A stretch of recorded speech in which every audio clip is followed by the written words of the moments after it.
Hello everyone. इस video का हमारा टॉपिक है हमारा यूनिट 8 का टॉपिक। तो पहला टॉपिक है हमारा इन्फ्लिबनेट। इन्फ्लिबनेट का नाम फुल फॉर्म होता है information library network. Information and library network Inflibnet का फुल फॉर्म है। और ये जो इंफॉर्मेशन और लाइब्रेरी नेटवर्क है ये क्या है, एक्चुअली एक ऑटोनोमस इंटर यूनिवर्सिटी सेंटर है। ऑटोनोमस इंटर यूनिवर्सिटी सेंटर का क्या मतलब होता है कि एक प्लेस, एक ऑर्गेनाइजेशन आप कह सकते हैं, जहाँ पर जो हमारे इंडिया की है जितनी यूनिवर्सिटीज़ कॉलेजेस हैं वो क्या करती है, उनकी जो लाइब्रेरी सर्विसेज है, जो इन्फॉर्मेशन है उसको एक साथ कनेक्ट करती हैं। मतलब यहाँ पे हमारा क्या है, इंडिया की जितनी टॉप यूनिवर्सिटीज़ कॉलेजेस हैं उनकी जो लाइब्रेरी सर्विसेज हैं उनको एक जगह लाकर क्या कर दिया गया है, कनेक्ट कर दिया गया है। ठीक। और ये काम कौन करता है, इन्फ्लिबनेट करता है। ठीक। एम क्या है इसका, मेन एम यही है कि जो भी हमारी इंडिया की यूनिवर्सिटीज़ कॉलेजेस हैं उनकी लाइब्रेरी सर्विसेज को क्या किया जाए, इम्प्रूव किया जाए और उसको इंटरनेट पे क्या करें, एक साथ कनेक्ट कर सके ताकि एक मिलकर शेयर्ड गोल अचीव किया जा सके। मतलब देखिए, एक कनेक्शन है, यहाँ पे हमारी इन्फ्लिबनेट सेंटर है, सारी यूनिवर्सिटीज़ और कॉलेजेस का क्या है, यहाँ पे लाइब्रेरी सर्विसेज इंफॉर्मेशन जो भी है यहाँ पे शेयर किया जाता है इन्फ्लिबनेट में। तो सारी यूनिवर्सिटीज़ का जो इंफॉर्मेशन है और लाइब्रेरी सर्विसेज एक जगह पे है, तो अपना रिसोर्सेज ये सब शेयर करती हैं यहाँ पे, जो भी आइडियाज़ वगैरह हैं। तो एक क्या कर सके, पूरा इसका एम तो यही है कि इंडिया की जो भी लाइब्रेरी सर्विसेज हैं उनको इम्प्रूव कर सके और एक जगह इंटरनेट पे लाके कनेक्ट कर सके। ठीक है। तो ताकि जो भी गोल्स हम बनाएं लाइब्रेरी सेक्टर में सर्विसेज को इम्प्रूव करने के लिए, वो शेयर्ड हो, सबके पास वो जानकारी हो, सब में क्या हो, बेनिफिट हो उसका। तो बात और करते हैं आगे। इस्टेब्लिशमेंट इसका हुआ था 1991 में। 1991 में इस्टेब्लिश किया गया था यूजीसी के द्वारा। हेडक्वार्टर इसका गांधीनगर में है, गुजरात में। और डेवलप किया गया था यूजीसी के द्वारा, यूनिवर्सिटी ग्रांट्स कमीशन के द्वारा किया गया था, ministry of education, government of India के अंडर। ये जो इंफॉर्मेशन एंड लाइब्रेरी नेटवर्क है ये क्या है, एक ऑटोनॉमस इंटर यूनिवर्सिटी सेंटर है of the UGC New Delhi. UGC की एक ऑटोनॉमस इंटर यूनिवर्सिटी सेंटर है। The Inflibnet centre is a major national programme initiated by the UGC in 1991 as a project under the Inter University Center for Astronomy and Astrophysics। हुआ क्या था कि 1991 में UGC ने इन्फ्लिबनेट को एक प्रोग्राम के तौर पे लॉन्च किया था और inter university centre for astronomy and astrophysics के अंडर इसको लॉन्च किया गया था। ठीक है, 1991 में। लेकिन 1996 में, जून 1996 में इन्फ्लिबनेट एक इंडिपेंडेंट इंटर यूनिवर्सिटी सेंटर की तरफ से काम कर रहा है। ठीक। मतलब पहले inter university centre for astronomy and astrophysics के अंदर इसको लॉन्च किया गया था, लेकिन 1996 में ये एक इंडिपेंडेंट जो प्रोग्राम हम कह सकते हैं बन गया। ठीक। उसके बाद से अब ये इंडिपेंडेंट ही काम कर रहा है। नेक्स्ट पॉइंट है, Inflibnet is involve in modernising university libraries in India and connecting them as well as information centers in the country through a nationwide high-speed data network using the state-of-art technologies for the optimum utilization of information। इन्फ्लिबनेट है, उसका काम क्या है, किस चीज़ में involve है वो, तो जो यूनिवर्सिटीज़ की लाइब्रेरीज़ हैं इंडिया की उनको क्या करना, मॉडर्नाइज करना और कनेक्ट करना उनको, जितनी भी यूनिवर्सिटीज़ हैं, जैसे हमने कहा ना कि वो इंटर यूनिवर्सिटी सेंटर है ये, तो जितनी भी इंडिया की यूनिवर्सिटी लाइब्रेरीज़ हैं उनको मॉडर्नाइज करना और उनको इंफॉर्मेशन सेक्टर इंटरनेट पे कनेक्ट करना एक हाई स्पीड डेटा नेटवर्क के द्वारा। ठीक है। Using state of art technology, state of art technology की मदद से। स्टेट ऑफ आर्ट टेक्नोलॉजी का क्या मतलब होता है कि करंट में आपके पास जो सबसे बेस्ट टेक्नोलॉजी है उसका यूज़ करके जो भी यूनिवर्सिटीज़ की लाइब्रेरीज़ हैं उनको मॉडर्नाइज करना और एक साथ उनको कनेक्ट करना, यही इसका मेन काम है। ठीक। अब कुछ ऑब्जेक्टिव्स की बात करते हैं कि क्या ऑब्जेक्टिव था जब बना ये, या अभी भी इसके क्या क्या ऑब्जेक्टिव्स हैं। तो देखिए, सबसे पहला क्या है, to promote and establish communication facilities to improve capability in information transfer and access that provide support to scholarship, learning, research and academic pursuit through cooperation and involvement of agency concerned। तो communication facilities जो भी universities हैं, अलग अलग universities, उनके बीच में एक communication facility establish करना कि वो आपस में कम्युनिकेट कर पाए और जो भी इंफॉर्मेशन है उसका ट्रांसफ़र हो पाए। ठीक, सारी यूनिवर्सिटी एक साथ कनेक्टेड है, यहाँ पे बीच में हमारा कहीं इंटरनेट सेंटर है, ये कनेक्टेड है सब, तो इनके बीच में क्या हो सके, एक सक्सेसफुल कम्युनिकेशन फैसिलिटी बनाया जाए और जो ट्रांसफ़र है, इंफॉर्मेशन ट्रांसफ़र है, उसका एक्सेस किया जा सके। उससे क्या हो, स्कॉलरशिप में, लर्निंग प्रोग्राम में, रिसर्च और एकेडमिक जो भी प्रोग्राम्स चलते रहते हैं, उनका कोऑपरेशन हो सके और जो भी एजेंसीज़ हैं वो कंसर्न रहें कि अगर मान लीजिए कोई रिसर्च प्रोग्राम, कोई लर्निंग प्रोग्राम इस्टेब्लिश करवाना है, स्कॉलरशिप प्रोवाइड करवानी है, तो इन सारी चीज़ों के लिए वो कंसर्न रहें, ये इसका एम है। उसके बाद क्या है, to establish InflibNet, Information and Library Network, a computer communication network for linking libraries and information centers in universities, deemed to be universities, colleges, UGC information centers, institutions of national importance and resource and development institution, etc., avoiding duplication of efforts.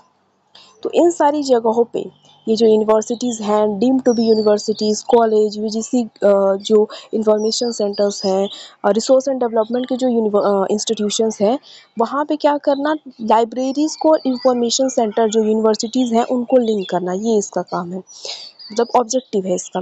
उसके बाद है to promote and implement computerization of operations and services in the libraries and information centers of the country following a uniform standard। जो भी हमारी countries में, जो भी हमारी कंट्री में जो यूनिवर्सिटीज़ हैं और वहाँ पे जो भी लाइब्रेरी सर्विसेज है उनको कंप्यूटराइज करना, जो भी उनका ऑपरेशन है उनको कंप्यूटराइज्ड करना, और जो भी इंफॉर्मेशन सेंटर्स हैं हमारी कंट्री में उनको भी मॉडर्नाइज करना, कंप्यूटराइज करना, और एक यूनिफॉर्म स्टैंडर्ड बना के, मतलब हर जगह एक यूनिफॉर्म रूल हो, इस चीज़ को लागू करना, ये इसका ऑब्जेक्टिव है। नेक्स्ट है कि to evolve standards and uniform guidelines in techniques, methods, procedures, computer hardware and software services and promote their application in actual practice by all libraries in order to facilitate pooling, sharing and exchange of information toward optimal use of resource and facilities।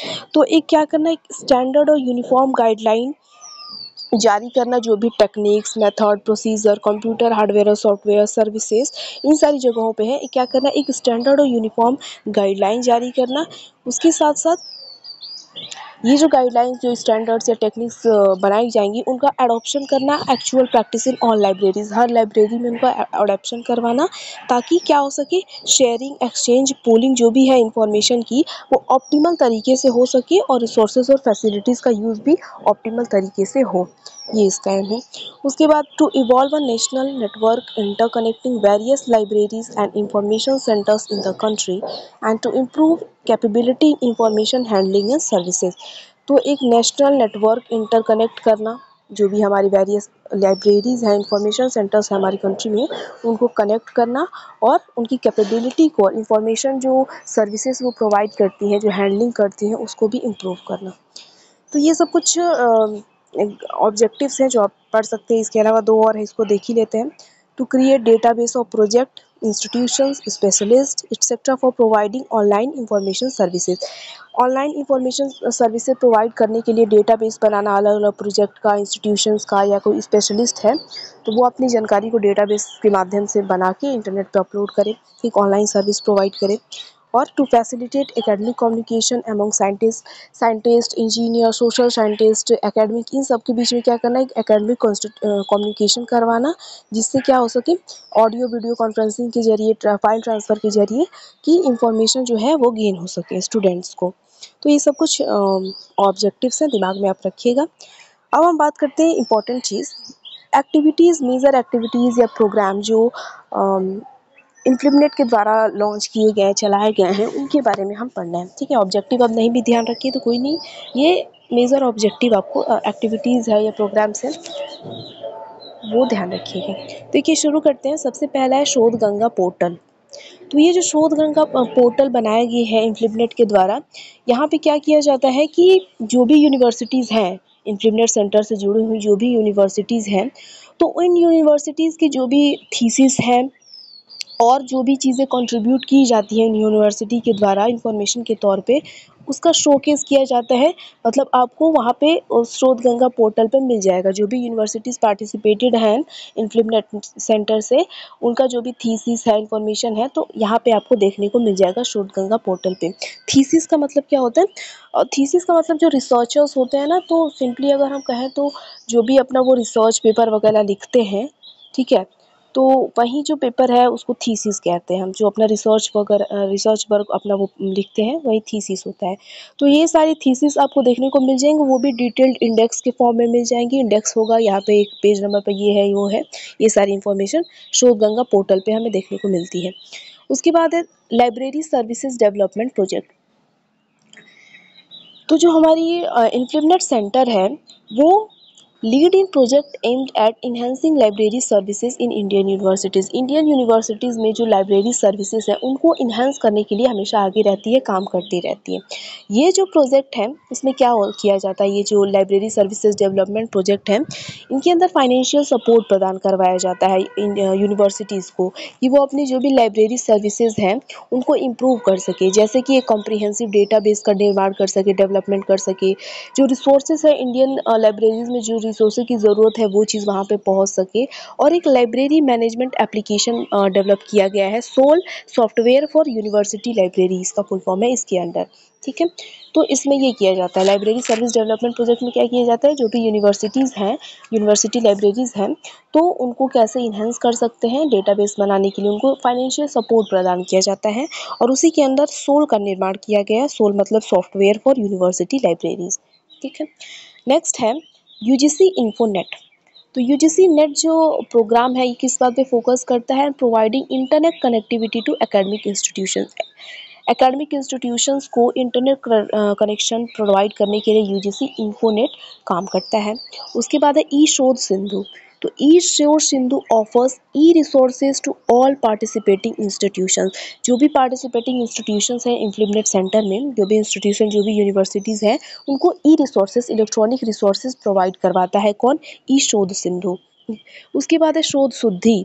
तो शोध शुद्धि provide plagiarism detection softwares for research scholars and academics. जो भी research scholars होते हैं, academics जो भी जुड़ी हुई हैं इन्फ्लिमनेट सेंटर के द्वारा, तो उनको ये प्लेगियरिज्म डिटेक्शन सॉफ्टवेयर प्रदान करवाता है, ठीक, कहीं कि उनका जो भी सिस्टम है वो प्रोटेक्टेड है ना, किसी तरीके का प्लेगरिज्म तो नहीं है उस पर, ठीक। उसके बाद है इनफैक्ट रिमोट एक्सेस पोर्टल। तो ये जो प्लेटफॉर्म है जो इन्फ्लिमनेट के द्वारा डेवलप किया गया, ये क्या करता है, a platform that enables remote access to academic resources. Remote access कोई एकेडमिक रिसोर्स है तो वहाँ पे रिमोट एक्सेस प्रोवाइड करवाया जाता है इनफैक्ट रिमोट एक्सेस पोर्टल के द्वारा। उसके बाद ई पीजी पाठशाला। तो ई पीजी पाठशाला क्या है, एक गेटवे है पोस्ट ग्रेजुएट कोर्सेज के लिए, आपको यहाँ पे देखने को मिल जाएंगे।